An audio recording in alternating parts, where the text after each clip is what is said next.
अस्सलाम वालेकुम। वालेकुम अस्सलाम वरहमतुल्लाह। सबसे पहले आप दोनों लोगों का बहुत बहुत शुक्रिया कि आप लोग हमारे एक छोटी सी इंस्टीट्यूट में आप लोग हाजिर हुए और कुछ हम लोग बातें करेंगे जो बहुत ही इम्पोर्टेंट पॉइंट्स होंगे हमारे अपने सोसाइटी से रिलेटेड और हमारे अपने एजुकेशन से related. And I hope that it will be very beneficial for all. इंशाअल्लाह। मुझे लगता है कि बहुत ही फायदेमंद होगा ये लोगों के लिए। तो सर आप कुछ जी, सबसे पहले आप अपने बारे में बता दीजिए। सबसे पहले तो आपका बहुत बहुत जो है शुक्रिया, सर का भी शुक्रिया, इन्होंने वक्त दिया और आपने भी हमें वक्त दिया और ये जगह दी ताकि हम लोग कुछ बात कर सकें। सबसे पहले तो जो हमारे व्यूवर्स हैं उन्हें बताना चाहेंगे, दोनों मेरे उस्ताद हैं, गुरु हैं। 2013 से इनसे जो है राब्ता हुआ, तालिमुद्दीन इंटर कॉलेज के सीनियर मोस्ट टीचर हैं ये। और 2019 से जो है अतीक सर से मुलाकात हुई। पढ़ाई का दौर भले ही कम रहा आप लोगों के साथ 2 साल 3 साल, लेकिन सीखने का दौर लंबा है, अभी तक जारी है। जिंदगी भर इंसान जो है सीखेगा। तो जो हमारे व्यूवर्स हैं वो शायद तीनों को एक साथ कभी नहीं देखे हैं, तो यहाँ बताना हम चाहेंगे कि यहाँ पे हम लोग कुछ ज़रूरी बातें करेंगे। खास बात यह है कि यहाँ पे लगभग 3 जनरेशन आई थिंक बैठी है। हम दोनों के बीच में गैप ज़्यादा नहीं है, लेकिन सबसे बड़े आप हैं, सबसे छोटे हम हैं। तो इसका मतलब हम लोग यहाँ पे जो भी बातें करेंगे वो सभी एज के लोगों के लिए होने वाली हैं। छोटी छोटी बातें करेंगे सोसाइटी से रिलेटेड, लेकिन गहरी बातें करेंगे। लेकिन हम लोग बात करने से पहले चाहेंगे कि एक दूसरे के बारे में अपना तारुफ, अपना इंट्रोडक्शन अपने व्यूवर्स को दे दें ताकि वो समझ सकें कि हम लोग क्या बात करेंगे और हम लोग एक्चुअल में हमारा इंटेंशन और ऑब्जेक्टिव क्या है। तो सबसे पहले इश्तियाक सर से हम शुरू करेंगे।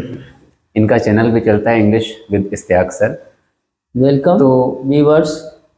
मैं अपने बारे में कहना चाहूँगा कि तालिमुद्दीन इंटर कॉलेज में मैं अभी स्टडी करा रहा हूँ और लड़कों को एजुकेशन देने की कोशिश कर रहा हूँ।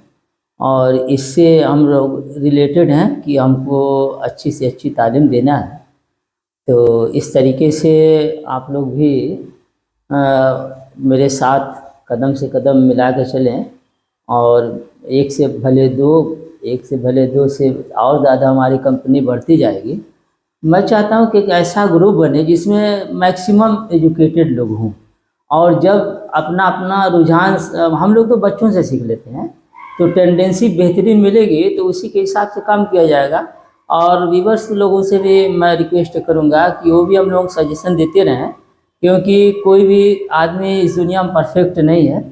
तो कुछ कुछ बातें बताते रहें, कमेंट करते रहें, बताते रहें, ताकि हम लोग अपने मुल्क के बारे में साथ साथ स्पेशली अपने सिटी के बारे में सोचें और जिससे सबको फ़ायदा मिले। यही तो मेरा इंटेंशन है। अब आप कुछ बताएं कि क्या हो आगे। हाँ, तो एक सवाल मेरे मन में ये आया, जैसे आप तालिमुद्दीन इंटर कॉलेज में पढ़ाते हैं, one of the most senior teacher, I think सबसे ज़्यादा सीनियर आप ही हैं नहीं, अभी तो मेरे उस्ताद पढ़े हुए ज़काउल्लाह सर। हाँ, तो आप सीनियर हैं और ये भी मेंटर हैं, कोच हैं, इंग्लिश कोच हैं, आप भी मेंटर हैं, टीचर हैं। लेकिन जैसे हम लोगों ने अपनी स्कूलिंग की, कभी भी बच्चों से पूछा जाता था कि आप क्या बनना चाहते हैं, तो लोग पायलट, डॉक्टर, इंजीनियर ये सारी बातें बोलते थे, लेकिन टीचर कोई नहीं बनना चाहता था। तो हम जानना चाहेंगे कि आप दोनों से ये सवाल है, पहले इश्तियाक सर जवाब दें कि क्या ऐसी सिचुएशंस रहीं, कैसे आप टीचिंग प्रोफेशन में आए? क्योंकि बचपन में किसी का सपना जनरली होता नहीं कि हम टीचर बनेंगे, क्योंकि टीचिंग प्रोफेशन आई थिंक इस पे भारत की सरकारों ने ध्यान नहीं दिया। जैसे एक इंटरव्यू था, प्रकाश झा एक डायरेक्टर हैं, उन्होंने कहा कि एक ITS बनना चाहिए था, इंडियन टीचिंग सर्विसेज। जैसे IAS है, इतना शान शौकत और लोग उसके पीछे भाग रहे हैं, तो ITS बनना चाहिए था, टीचिंग सर्विसेज, ताकि लोग टीचर बनने के लिए भागें, ताकि समाज बेहतर हो सके। तो वही सवाल यह है कि आप लोग कैसे इस फील्ड में आए, क्या उसके पीछे सिचुएशन या सर्कमस्टांसेस रहे?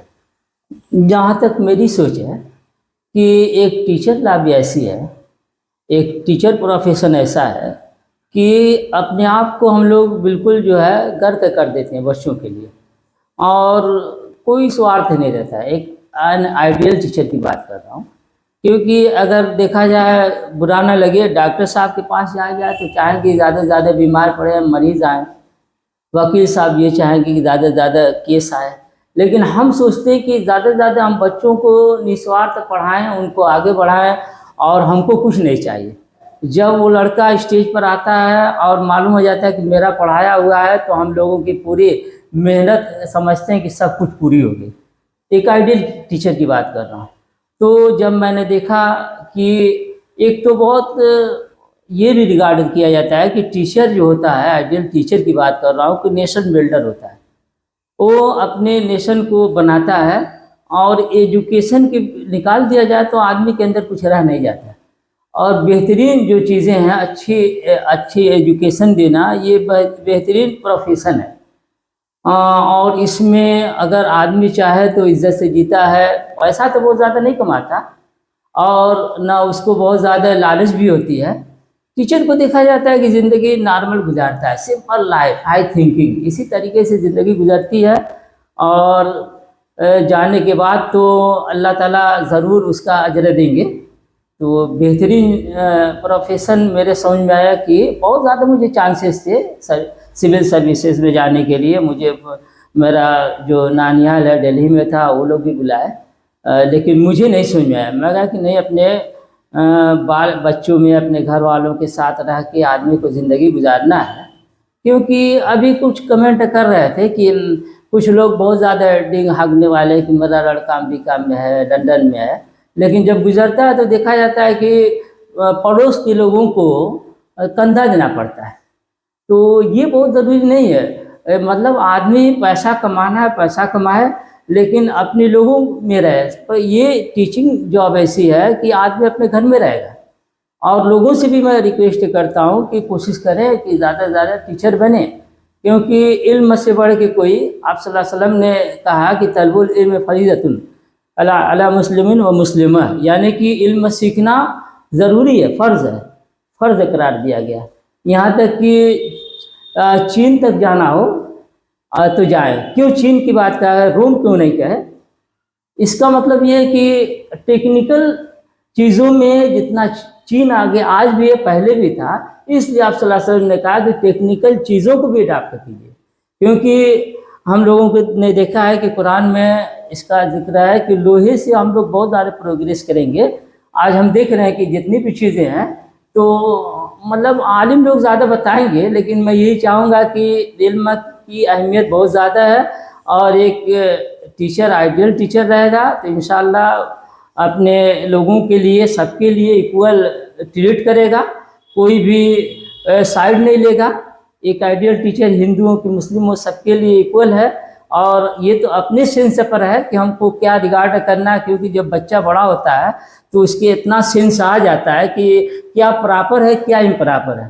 तो इतनी बात में लंबी हो जाएगी। आप लोगों से भी मैं कुछ जानना चाहता हूँ कि हकीकत क्या है। बहुत बहुत शुक्रिया। वही सवाल अतीक सर से भी है। अतीक सर जो है विंग्स इंस्टीट्यूट के फाउंडर हैं और मैनेजिंग डायरेक्टर हैं। सर्वे सर्वा यही हैं, सारी चीज़ें मैनेज कर रहे हैं। जैसा कि हम जानते हैं और बाकी हमारे कुछ व्यूवर्स भी जानते होंगे कि ये ओरिजिनली मध्य प्रदेश से बिलोंग करते हैं। तो वो क्या जर्नी रही मध्य प्रदेश छोड़ के यूपी और ख़ासकर मऊ में कैसे आना हुआ, और ख़ुद का एक कह लीजिए स्टार्टअप आपने जो सेटअप किया, इसके पीछे पूरी कहानी क्या रही? देखिए, सबसे पहले तो बहुत बहुत शुक्रिया कि आपने इस सवाल पूछा, और उसी सवाल का मैं जवाब दूं आपको कि देखिए, जो मेरी जर्नी रही एजुकेशन से रिलेटेड, मेरा ये पढ़ाई के दौर से एक शौक़ था पढ़ने पढ़ाने का। मैं जब पढ़ता था उस दौर में भी, उस वक्त भी मैं थोड़ा पढ़ाता था बच्चों को। अब ये नहीं कि बहुत बड़े बच्चों को, अपना छोटा मोटा, या अरबी हो या उर्दू हो, इस प्रकार की चीज़ें पढ़ाता था। लेकिन शौक़ ये था कि कुछ ऐसा पढ़ाया जाए जिसको बहुत से लोग जो पढ़ाने से डरते हो, भागते हो। क्योंकि हमने देखा था स्कूल वगैरह में कुछ टीचर्स ऐसे थे, उनको देखकर हम लोग भाग जाया करते थे, है ना। उसका रीज़न ये था कि उनका एक खौफ था, दबदबा था, डर था, मतलब डांटने का, फाटने का, ये बहुत उनका अलग अंदाज था। बहरहाल, तो वो मेरी जो जर्नी स्टार्ट हुई मध्य प्रदेश से, एमपी से शुरू हुई। ऐसा करते करते करते भोपाल निकली, भोपाल से होते होते बनारस, और बनारस से होते होते मऊ पहुंची। और ये पढ़ने पढ़ाने का ताल्लुक, ये जो चीज़ें हैं चलती रहीं। और हुआ ये कि 4, 6, 7 सालों के आसपास से मैं आपके मऊ शहर के अंदर यहाँ पढ़ा रहा हूँ। तो इस वक्त हमने 2 साल हो गया है अपनी एक कोचिंग ओपन कर रखी है जिसका नाम है विंग्स इंस्टीट्यूट। बहुत अच्छे से आप लोग वाकिफ़ हैं ही उससे, है ना। तो ये जो इंस्टीट्यूट है अल्हम्दुलिल्लाह बहुत अच्छे से चल रही है। और दूसरी चीज़ जो आपने पूछा था क्यों हमने ये जो प्रोफेशन है इसको सिलेक्ट किया, जहाँ तक मेरा अपना वो है वो ये है कि देखिए एक पढ़ना अलग, पढ़ाना बहुत से टीचर उसको देखिएगा आप पढ़ाते एकदम सीरियस होकर पढ़ाते हैं, ये जनरेशन सीरियस होने वाली नहीं है। ये जनरेशन है आप जितना घुल मिलकर एज अ फ्रेंड होकर के इंसान पढ़ेंगे पढ़ाएंगे, वो आपसे उतने ज़्यादा बच्चे इंटरेक्ट करना शुरू करते हैं, उतने ज़्यादा आपसे इंगेज रहेंगे बच्चे। तो ये हम लोग चाहते थे और वो मैं कोशिश अपनी पूरी करता हूँ कि बच्चों के साथ मैं इंगेज रहूँ, उनके साथ में बातचीत करता रहूँ, हंसते खेलते खिलाता उनको पढ़ते पढ़ाता हूँ, ताकि उनका जो जहन है किसी भी तरफ डिवाइड ना हो पाए, किसी भी तरफ उनकी पढ़ाई में कोई डिस्ट्रैक्शंस ना आए। इस वजह से पढ़ने पढ़ाने का जो एक ही चीज़ है मेरा वो है फन करना, फन के साथ उनको पढ़ाते रहना, ताकि बच्चे हंसते खेलते रहें, पढ़ते रहें, सोचते रहें, समझते रहें। और हंसते खेलते खेलते भी इंसान बड़ा होकर कुछ ना कुछ बन जाता है। तो यही एक छोटी सी जर्नी थी हमारी जो अभी हमने आपसे शेयर की। तो जैसा कि हम सब जानते हैं कोरोना के बाद खास करके ऑनलाइन प्लेटफॉर्म जो है बड़ा तेज़ी से आगे बढ़े हैं और ऑनलाइन पढ़ाई भी बहुत तेज़ी से आगे बढ़ी है। लोग ऑनलाइन जो है जुड़ना पसंद करते हैं, ऑनलाइन पढ़ना पसंद करते हैं। ये अलग बात है कि उसमें कुछ डिस्ट्रैक्शंस होते हैं, उसको साइड अगर हम लोग रख दें तो ऑनलाइन बहुत तेज़ी से विकास हुआ। आपका भी एक चैनल है इंग्लिश विद इश्तियाक सर, आपका चैनल है इंग्लिश विद अतीक, एंड मेरा भी एक चैनल है लर्निंग विद एमआर। और ऑनलाइन हम जो है शफीमा नई सोच नई उम्मीद जो हमारी संस्था चल रही है उसके ज़रिए 3 साल से हम ऑनलाइन जो है क्लासेस भी लेते हैं लाइव।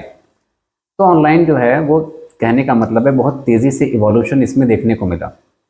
लेकिन एक मेरा जानने का जो मकसद है कि आप ऑफलाइन पढ़ा रहे हैं कई सालों से, अतीक सर आप भी पढ़ा रहे हैं कई सालों से ऑनलाइन जो है ऑफलाइन, दोनों ऑफलाइन आप दोनों पढ़ा रहे हैं।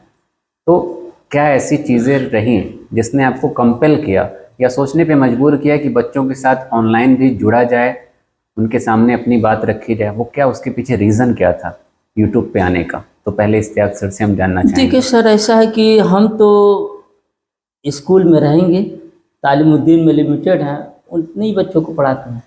लेकिन जब हम ऑनलाइन आते हैं तो हम गार्जियन से भी बात कर लेते हैं। हमारे मऊ की टेंडेंसी गार्जियन की है कि स्कॉलरशिप का मैटर रहेगा या कोई बहुत मैटर, नाम कट गया तब भी आते हैं हाल चाल लेने। लेकिन जब हम ऑनलाइन रहते हैं तो गार्जियन को भी मुखातब कर लेते हैं कि बच्चों को आप लोग ट्रीट कीजिए, सुबह में उठने की आदत डालिए। और बहुत सी खराबियाँ हैं, जैसे हमारे नबी सल्लल्लाहु अलैहि वसल्लम ने कहा कि सुबह में जब सूरज निकलता है तो सोए मत रहिए, ये नमाज मत पढ़िए। नमाज पर चेक किया गया, साइंस वाले रिसर्च जब किए तो पता लगा कि रेडिएशन आती है सुबह में सोने से, तो बहुत सी बीमारियां होती है। जब आदमी 7-8 बजे सो के उठता है तो यूं ही दिमाग अपसेट होता है, लगता है कि कोई 50 जूता पीट दिया है, कुछ इस तरह से बना रहता है। फिर घर वाले बोल देते हैं, तो जब लड़के का दिमाग डिस्टर्ब रहेगा तो स्कूल में जाकर टेंशन, उसका टेंशन काम ही नहीं कर, टेंशन में रहेगा, सिर्फ घर वालों का फेस दिखाई देता रहता है। तो यही सब नज़रिया हमारे दिमाग में था कि इससे, इन सब से हम कैसे छुटकारा पाएँ, गार्जियन से कैसे मिल लें। तो गार्जियन से मिलने का बेस्ट रिसोर्सेज जो था ऑनलाइन था। तो ख़ास तौर से पढ़ाता भी हूँ, गार्जियन से हम लोग मुखातब भी होते हैं। जैसा कि अतीक सर भी गए थे एक रोज़ मेरे घर और हम लोग डिस्कशन हुआ कि गार्जियन लोग सोचें कोई भी प्रॉब्लम हो तो उसको हमको बताएं और इंशाल्लाह पूरी कोशिश किया जाएगा, क्योंकि इंसान जो है कोशिश कर सकता है, हिदायत तो अल्लाह के हाथ में है। तो हम लोग कोशिश करते रहते हैं और करते रहेंगे इंशाल्लाह।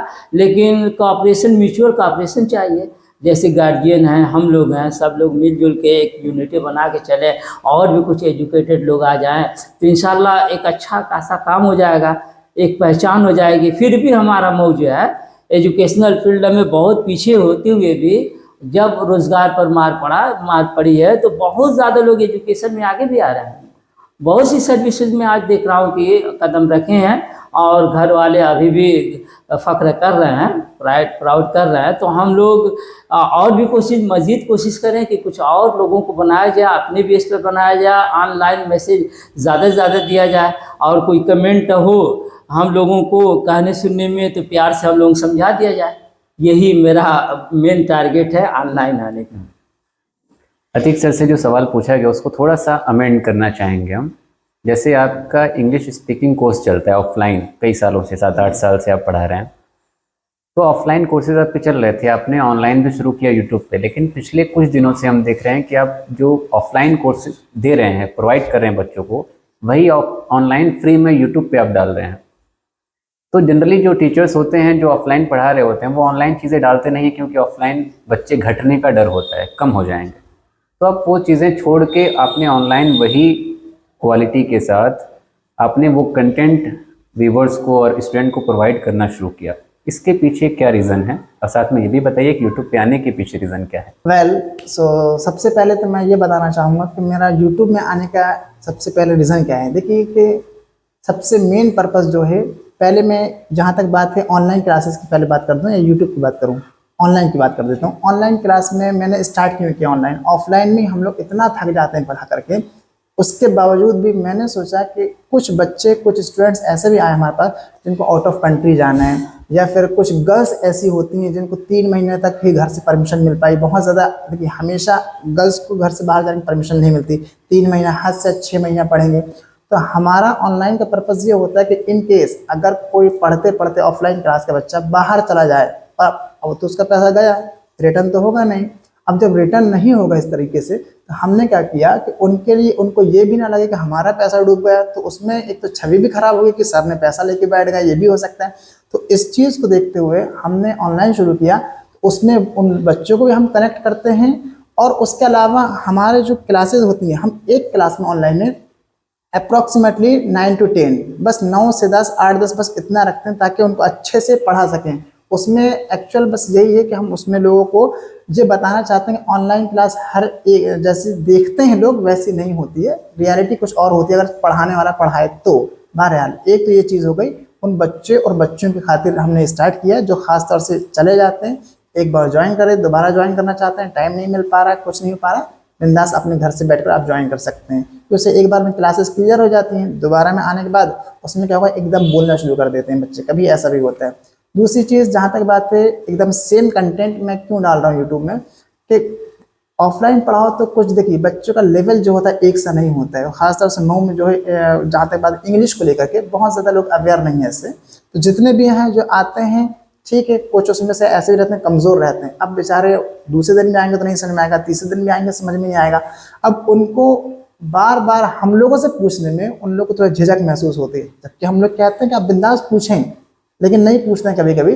तो ऐसा चलते चलते चलते क्लास आगे बढ़ गई, और जैसा महीना 1.5 महीना हुआ, अभी लोग बंक करना शुरू कर देते हैं। अब जब बंक करना शुरू कर देते हैं, फिर उन लोग को मज़ा नहीं आता पढ़ने पढ़ाने में, वो उनका जो डिस्ट्रैक्शंस होता है वो वहाँ से पढ़ाई से डिस्ट्रैक्शन होगा उनका।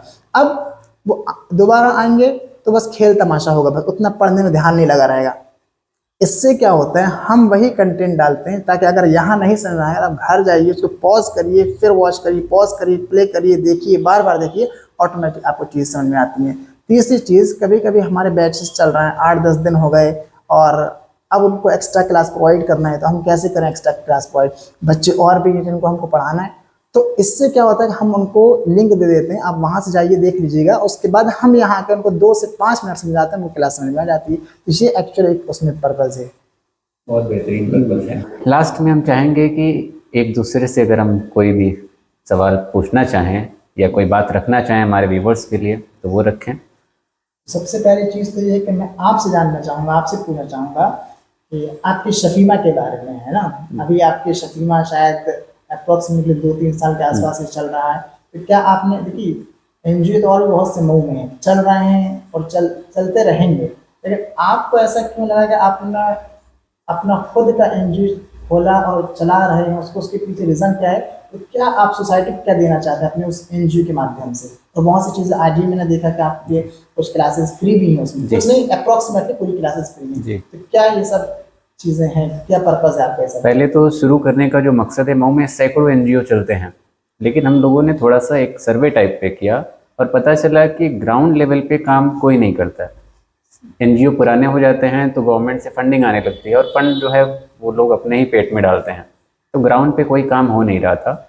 और मऊ में जितना तेज़ी से हालात बदले हैं, एक तरीके से डिग्रेडेशन हुआ है कह लीजिए वैल्यूज़ का, और बहुत सारी जो अच्छी चीज़ें थी धीरे धीरे गायब हो रही हैं।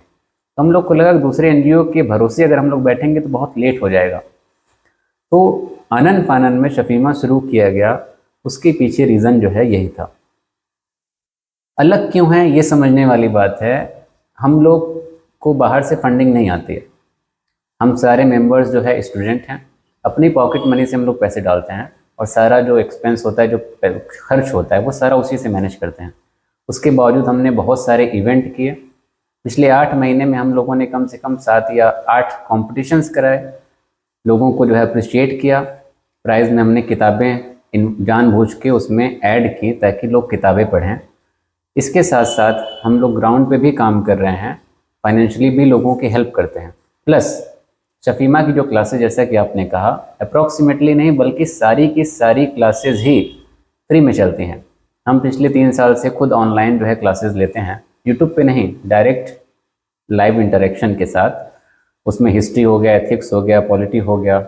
इसके अलावा जो हमारे डिप्यूटी मैनेजर हैं अफरा रहमान, वो बायो की फ्री क्लासेस लेती हैं। अभी 2 और नए बैचेज़ हमारे जो है शुरू होने वाले हैं, एथिक्स के और पॉलिटी के, प्लस बेसिक साइंस के, सब फ्री में।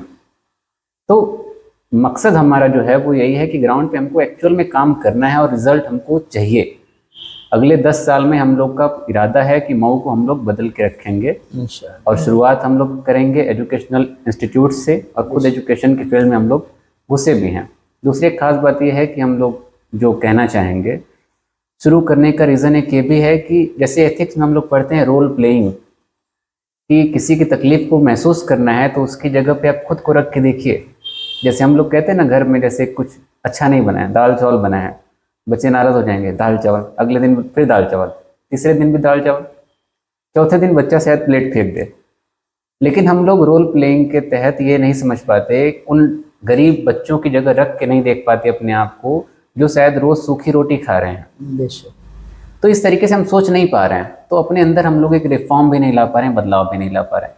जैसे एक छोटी सी घटना थी, अभी हम लोग छोटे थे, आई थिंक 8-10 साल के थे, पड़ोस में हम लोग गए थे, तो वहाँ पे एक छोटा सा बच्चा था, उसको दूध उसका फेवरेट पीना था उसको, लेकिन उसकी बहन बीमार थी, वो दूध के लिए रो रहा था। तो उसकी माँ ने कहा नहीं, वो बहन के लिए, तुम्हारे लिए नहीं है। उतना ही दूध था, 1 गिलास। तो उस वक्त हम लोग को रियलाइज़ हुआ, क्योंकि हम लोग के घर में जो है डेली दूध दिया जाता था हम बच्चों को, ज़बरदस्ती, हम लोग पीते ही नहीं थे।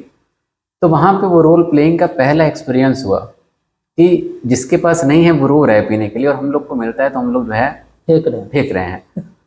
तो ऐसे चीज़ें सीखी ज़िंदगी में, और धीरे धीरे ये वक्त जो है बढ़ता गया आगे। उस वक्त तो 8 साल के थे, इस टाइम हम 23 साल के हैं। तो इस 10-12 साल में बहुत सी चीज़ें सीखी हमने, और उन चीज़ों को सीखते हुए हमने इस कदम को आगे बढ़ाया। माशाल्लाह, बहुत अच्छी बात आपने बताई, इसीलिए आपको worthy son of Mau entitled we are. Thank you sir. बहुत कुछ कर रहे हैं, और व्यूअर्स लोग भी ध्यान दिए होंगे। ऐसी थिंकिंग अगर लोगों के अंदर आ जाए तो इनकलाब आ जाएगा इंशाल्लाह। और सिर्फ सोचने से नहीं होता है, आप करके दिखा रहे हैं, ये बहुत बड़ी बात है। क्योंकि बड़ी बड़ी बात करने से कुछ नहीं होता, बड़ी बड़ी बात में दम होना चाहिए, और आपके अंदर दम है। और हम इसलिए और ज़्यादा मोटिवेटेड होके कदम से कदम मिला के इंशाल्लाह चला जाएगा। ये हम लोगों का आज़्म है, अल्लाह ताला कामयाब करे। क्योंकि हमको तो कोशिश करना ही है। जो आप काम कर रहे हैं, गिने चुने कर रहे होंगे, अब ये नहीं कहा जाए कि 100% निगेटिव है, क्योंकि दुनिया रहेगी नहीं। जब 100% निगेटिव आदमी हो जाएगा, तो आज भी ऐसे लोग हैं कि अभी एक डॉक्टर खून चाह रहे थे कि इस बच्चे की जान बच सकती है, तो एक मुस्लिम ही लोग गए, कहे कि खून ले लीजिए मेरा, मिल भी रहा है ग्रुप। कहा कि ऐसा है कि ऐसे नहीं ले सकते हैं, आप रोज़े से हैं। कहा कि रोज़े से रहेंगे तो हम ले लेंगे। तो कहा कि तब, कहा कि आप कुछ खा लीजिए, ऐसे नहीं ले सकते, इलीगल है। तो उस बच्चे के लिए रोज़ा इफ्तार कर दिए और खून दिए। तो इंसानियत अभी भी जाग रही है। अभी बाइक में देखा या स्टैंड खड़ा है तो आदमी 1 किलो आधा किलोमीटर दौड़ाएगा, कहा सर आप ऐसा ही कर लीजिए। तो सभी लोग बुरे नहीं हुए, हिंदू हो कि मुस्लिम हो, मुस्लिम भी दौड़ता है, हिंदू भी दौड़ते हैं, सब लोग दौड़ते हैं। तो हमको यूनिटी बना के चलना है। और क्योंकि जंग खुद ही एक जंग है, ये मसले का हल क्या देगी। ये भी वादे कर दूँ कि हिंदू का अर्थ होता है हिंसा से दूर रहिए, और मुस्लिम का मतलब होता है मुसल्लम ईमान वाला। तो अगर हम दोनों अपने आप को श्री कृष्ण से पूछा जाए कि धर्म क्या है, तो बताए कि एक जीव दूसरे जीव को कष्ट न पहुंचाए, यही धर्म है। इसको भी सनातन धर्म को देख लिया जाए या कुछ भी देख लिया जाए, तो इसमें यही बात आती है कि सभी लोग शांति चाहते हैं। और हम लोगों में भी कहा जाए कि इंसानियत का मजहब सबसे बड़ा है। पहले एक आदमी इंसान है, इसलिए किसी के साथ हम लोगों को भेदभाव नहीं करना है। हमारे पूरे मऊ के लोग, पूरे मुल्क के लोग, हिंदू हो कि मुस्लिम हो, सिख ईसाई, सभी लोग भाई भाई हम लोग कंसीडर करते हुए और कदम से कदम मिला के चलना है, ताकि अपने देश को कम से कम चमकाएं, इसकी शाइनिंग बढ़ाएं। That's okay, it is enough. Okay, तो आज की इस वीडियो में इतना ही। उम्मीद करते हैं आपको वीडियो पसंद आया होगा। और जाते जाते आपसे गुजारिश है कि अगर आप चाहते हैं कि आगे हम लोग और वीडियो लेके आएँ, ये तो एक इंट्रोडक्शन था, इंट्रोडक्टरी वीडियो थी, लेकिन अगर आप चाहते हैं किसी भी एजुकेशनल टॉपिक या किसी भी सोशल टॉपिक पे अगर हम लोग वीडियो बनाएं, तो उसका आप कमेंट सेक्शन में आप जिक्र कर सकते हैं। हम लोग इंशाल्लाह उस पर कोशिश करेंगे। दूसरी खास बात यह है कि दोनों सर ने हमें वक्त दिया, उसके लिए शुक्रिया। और एक आप लोगों से रिक्वेस्ट है कि आप हमसे जुड़े रहिए चैनल के माध्यम से। जैसा कि इश्तियाक सर ने कहा, इंग्लिश विद इश्तियाक सर इनका चैनल है, और चैनल पे आने का इनका जो मकसद था वो ये कि गार्जियन से भी जुड़ा जाए, क्योंकि स्कूल कॉलेज में ये बच्चों से इंटरेक्ट कर पाते हैं, लेकिन जो एडवाइस या जो नसीहत गार्जियन के लिए, माँ बाप के लिए होती है, वो यूट्यूब एक ज़रिया है। और वो नसीहत ना केवल गार्जियन के लिए बल्कि सभी के लिए है। तो इसलिए आपसे गुजारिश है कि उनके चैनल से जुड़ें। अतीक सर ने भी जैसा अपने चैनल के बारे में कहा, ऑफलाइन पढ़ाते हैं, जो बच्चे आते हैं इनसे जुड़ते हैं वो तो सीखते ही हैं, लेकिन उन्होंने वही चीज़ ऑनलाइन यूट्यूब पे डाली। वो एक बहुत बड़ी चीज़ है, क्योंकि फ्री में जो इंसान ऑफलाइन पैसे लेके पढ़ा रहा है, वही चीज़ फ्री में कोई प्रोवाइड कर रहा है, तो इसके पीछे एक नेक नियत दिखेगी लोगों को। तो आप इनसे भी जुड़िए। इनका भी चैनल है इंग्लिश विद अतीक, आप इनसे जुड़िए। इसके साथ साथ सफ़ीमा के साथ भी आप जुड़ सकते हैं। सफ़ीमा नई सोच नई उम्मीद, व्हाट्सएप पे हमारे 800 मेंबर्स का एक परिवार है, ग्रुप नहीं है, परिवार है, क्योंकि इमोशन के साथ हम लोग रहते हैं। इसके अलावा लर्निंग विद एमआर हमारा यूट्यूब चैनल है, और हमारी टैग लाइन है लाइफ थ्रू लर्निंग, यानी कि ज़िंदगी सीखते सीखते इंसान गुजारे। इंसान पैदा हुआ और मरेगा जब, सीखते सीखते मरेगा। तो हमारे साथ जुड़ने का फ़ायदा ये है कि ज्ञान की बातें होंगी, मज़ेदार तरीके से हम लोग करेंगे, और सीखते सीखते इंशाल्लाह जब भी ज़िंदगी ख़त्म होगी, वो तो होगी ही। तो उम्मीद करते हैं आपको वीडियो पसंद आई होगी। फिर से आप इश्तियाक सर का और अतीक सर का दिल से शुक्रिया, और आप सबका भी जो है बहुत बहुत शुक्रिया। थैंक्स।